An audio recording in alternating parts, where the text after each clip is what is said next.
It was a few weeks ago that the hay bales started creeping away slowly from the house. Every morning when I woke up, each one had moved a few hundred feet from where it was before. I assumed that it was just a bunch of kids with nothing better to do, so I ignored it. Within a few days, though, the bales began to approach the boundaries of the farm. I was tired of the whole game by then, and decided to move them back. It took a tedious hour to bring them all back from where they were near the house again. And by the time I was done, I was ready to snap the neck of whatever little pissant was deciding to screw with me.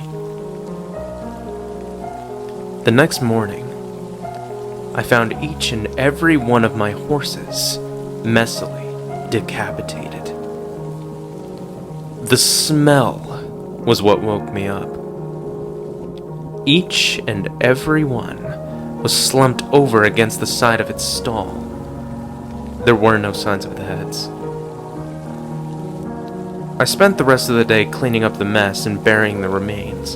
It was only when I was done that I noticed the bales of hay had all returned to their positions from the day before, scattered far out into the fields. This time, I decided to leave them where they were. That night, I sat on my porch with my shotgun in hand and a pot of coffee on the table beside me. I sat for hours, straining my eyes into the fields to catch a glimpse of whoever was moving my hay bales. Finally, I was beginning to nod off. I would have.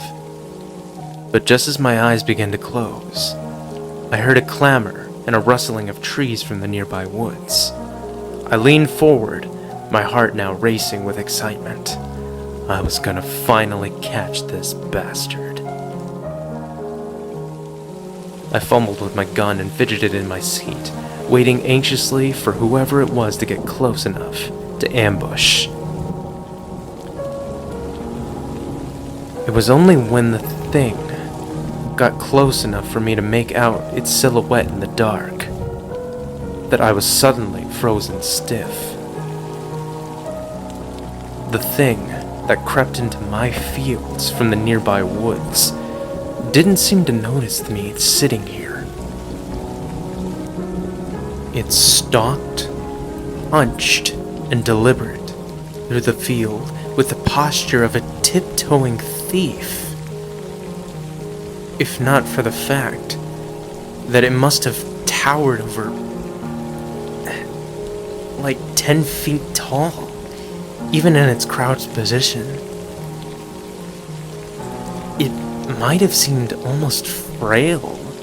The thinness of its arms and legs, and the emaciated, caved-in quality of its chest reminded me of a starving animal. Still, this thing was undeniably strong, and I watched it hoist up each bale into its arms with ease, and then set them down carefully a while away, taking only a few strides to cover the distance. I watched it work, moving each bale thoughtfully. Every once in a while, it would straighten up to look around at the other bales' positions in the field, before adjusting the one that it was working on ever so slightly. Before it left, it looked towards the house. I felt its eyes sweep over me in the dark, but whether it saw me or not, I couldn't tell. Then, it turned silently and crept back the way it came, disappearing into the dark of the woods. It took me an hour before I had the courage to move at all. I went inside after a while, but didn't sleep that night. It was only when the sun rose that I dare step off my porch into the fields. The hay bales were where it left them. Strangely, it didn't move them as far as the previous days. The sound of an automobile working its way along the road to my farm one morning gave me a little rush of excitement. I'd been planning to abandon the farm since I saw the thing, but I couldn't hope to leave on foot without risking it treating me like it treated my horses. But if I could get in the car with whoever was coming my way, I might be able to escape before it could stop me. I didn't know or care who it was. I decided that the moment that they stopped the car, I would jump in the passenger seat and tell them to get the hell out of here. I didn't get the chance. The car worked its way slowly along the road, trotting across the uneven ground. I urged it silently to hurry.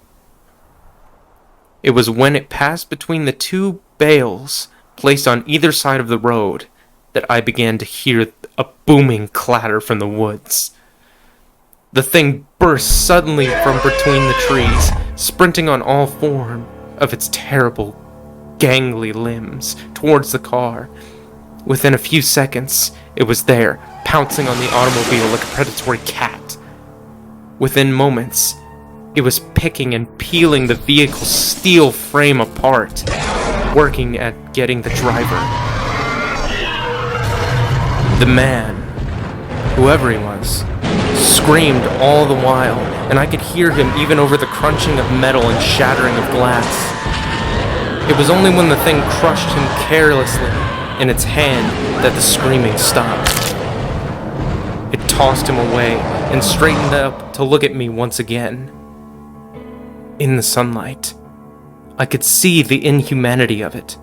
It was composed entirely of something awful and alive, which was lashed together in a messily semblance of human form.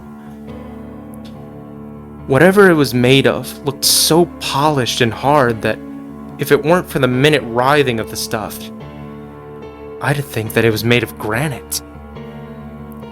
The thing retreated back into the woods, and I was left to my shock. My eyes wandered to where the car sat, the engine still sputtering between the two hay bales. Suddenly, I understood. The message was clear. I am this thing's captive, and I'm not allowed visitors. Nothing may cross the borders it has set.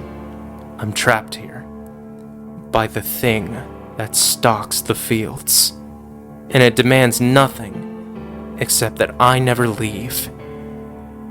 Still, I don't know if I can handle being this thing's canary. I've been thinking hard for the last few days since I saw it crush that man's chest and silence him before he could finish his scream. If I crossed the hay bale border, it'd probably do the same. It'd smash my skull in before I could put my hands up to protect myself. It would then go and find a new pet and probably keep looking until it found someone who could stand knowing that that thing is just waiting outside, watching at all hours with its shiny insect eyes.